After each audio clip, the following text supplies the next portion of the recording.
Is favorite even a good word, David? I don't know if I No, should call I it a think, favorite. well, favorite may be in the idea that you're interested, and a lot of people are. That this is not going to be unfamiliar to anybody, but again, we're trying to maybe throw our pitch at some cases that have been around a while. But this one's, it's fascinating. This will It's remain Jeffrey in Dahmer. Jeffrey Dahmer. It'll remain in everybody's conscience for a long time. I remember about a year and a half ago, I think I was teaching outside Milwaukee, and one of the officers actually, after I left, rode around and took pictures of all the places that he haunted and where the buildings used to be. That was kind of a neat thing, is that I got to see somebody riding around in a Wow. car taking those pictures of, again, that's what's fun when you meet these people that have been close to the investigation.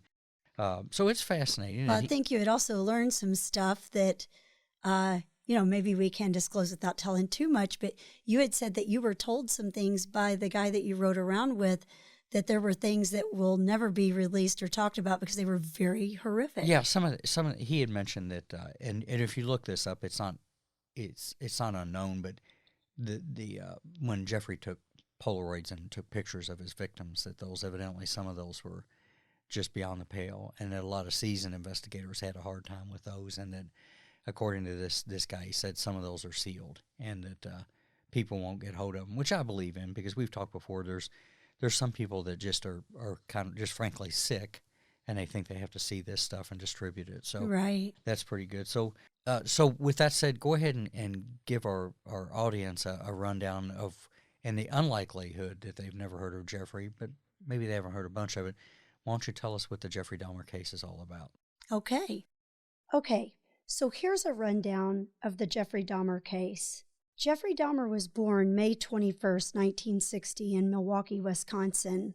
If you've not done any watching on Jeffrey, what you will find is that Jeffrey Dahmer's murders stood out, not just because of the number of the victims, but because how he killed them and what he did afterwards.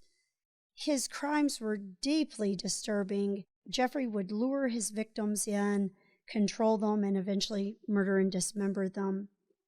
Now, when we look back, we found that Jeffrey, despite this brutality of his crimes, he appeared very calm and polite, soft-spoken, really, if you've ever watched interviews with him. Especially during his arrest and interviews, detectives spoke about how calm Jeffrey appeared to them. It was such a wild contrast between his demeanor and his actions that obviously murdered many, many people. But we find that Jeffrey began being very withdrawn at the age of 6.